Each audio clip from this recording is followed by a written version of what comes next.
வணக்கம் India.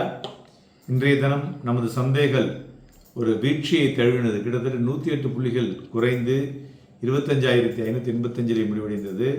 Advances 561, declines பார்த்தோன்னா 1918.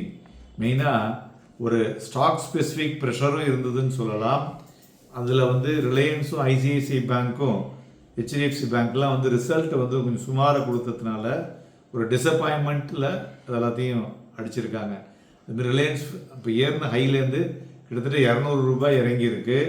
மேலும் இந்த இன்வெஸ்டர்ஸ் ஒரு காஷியஸ் மூமெண்ட்டு இருந்து கொண்டே இருக்கிறது டியூ டு குளோபல் சென்டிமெண்ட். அவர் ட்ரம்ப் என்ன பண்ணார், மறுபடியும் ஒரு impose taxes several European countries, கிட்டத்தட்ட யூரோப்பியன் கண்ட்ரீஸில் பார்த்தீங்கன்னா 8 கண்ட்ரிக்கு அவர் ஃப்ரெஷ்ஷாக ஒரு டேரிஃபை அவரே போட்டுக்கிட்டு எல்லாருக்கும் அனுப்பிச்சிருக்காரு. ஸோ ஏன்னா அவர் இல்லைன்னா கிரீன்லேண்டை பிடிக்கிறதுக்கு அது நீங்கள் ஏதாவது தடை பண்ணிங்கன்னா உங்களுக்கு ஃபர்தராக போடுவேன் அப்படிங்கிற மாதிரி சொல்லியிருக்காரு. ஸோ இது ஒரு சரியான வழி என்றே தெரியவில்லை.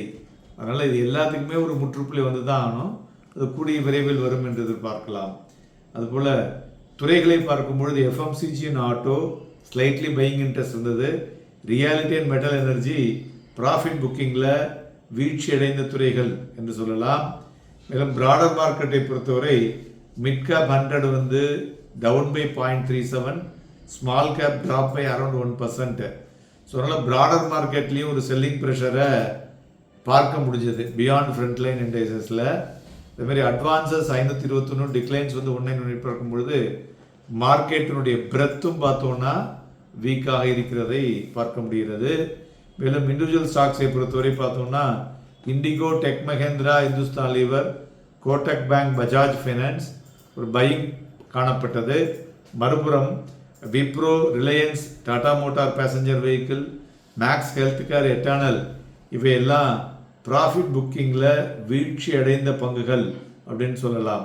இதை தவிர like ICICI bank, HDFC bank இதெல்லாமே அந்த ஹைலேருந்து விழுந்தது. கிட்டத்தட்ட 109 பங்குகளுக்கு மேலே இந்த ஹைலேருந்து இன்றைக்கி பெருசாக சரிஞ்சிருக்குன்னு சொல்லலாம். மேலும் மார்க்கெட்டில் வாலட்டிலிட்டி இண்டெக்ஸ் 4% அதிகரித்து 11.83 இருக்குது. இந்த வாலட்டிலிட்டி இண்டெக்ஸ் ஏறினாலே மார்க்கெட்டுக்கு ஆபத்துன்னு சொல்லலாம். அதுபோல் தங்கம் இன்னைக்கு ஒரு புதிய உச்சம், வரலாறு காணாத உச்சம் 2,589 ரூபாய் அதிகரித்து 1,45,106. வெள்ளி அதுக்கு மேலே 15,145 ரூபாய் அதிகரித்து 3,02,907 நடந்து கொண்டிருக்கிறது. குரூட் ஆயில் 66 ரூபாய் குறைந்து 5,338 வணிகமாகி கொண்டிருக்கிறது. மெயினாக அதுபோல் அந்த பிட்காயின் இருக்குது பார்த்தீங்களா, அது இன்றைக்கி கிட்டத்தட்ட ஒரு 4%க்கு மேலே விழுந்துருக்கு. ஸோ நார்மலாக இந்த ட்ரம்ப்பினுடைய அந்த டேரிஃப் இஷ்யூனால் பிட்காயின் வீழ்ச்சி இருந்தாலே ஸ்டாக் மார்க்கெட் இறங்கும்.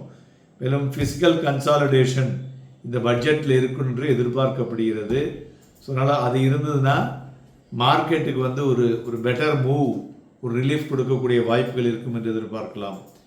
நிஃப்டி ஃபியூச்சர் பார்த்தோன்னா இன்றைக்கி பிலோ ஆவரேஜ். அதுபோல் பேங்க் நிஃப்டி ஃபியூச்சரும் பிலோ ஆவரேஜ் இதில் தான் நடந்திருக்கு. சந்தைகளை பொறுத்தவரை 25,603 அப்படிங்கிற புள்ளிகள் ஒரு ஸ்ட்ராங் சப்போர்ட்டாக ரெசிஸ்டன்ஸாக இருக்கக்கூடும். அதிலிருந்து தான் மார்க்கெட்டில் ஒரு மேலே ஒன்றான ஒரு ஏற்றத்தை பார்க்க முடியும். அதுபோல் ஒரு 4 நாட்களுக்கு முன்னாடி வந்த லோ இருக்கு இல்லையா, இந்த 25,437, அது ஒரு வெரி பிக் இம்பார்ட்டன்ட் பாயிண்ட்டு. அது திருப்பி உடைஞ்சதுன்னா அதுலேருந்து ஃபர்தராக இறங்கும். அது திருப்பி உடையலை அப்படின்னா இதுலேருந்து மறுபடியும் இப்போ ஏறினதில்லை 25,900 வரலையும் வந்தது இல்லையா, அதேமாரி ஒரு 304 புள்ளிகள் வரை இந்த பெண்டுலம் மாரி ஆடுறதுக்குண்டான வாய்ப்புகள் இருக்கக்கூடும். நாளைய தினங்கள் சந்தைகளில் வாங்கி விற்பதற்கும் விற்று வாங்குவதற்கும் ஏதுவாக இருக்கக்கூடும். Happy and profitable day.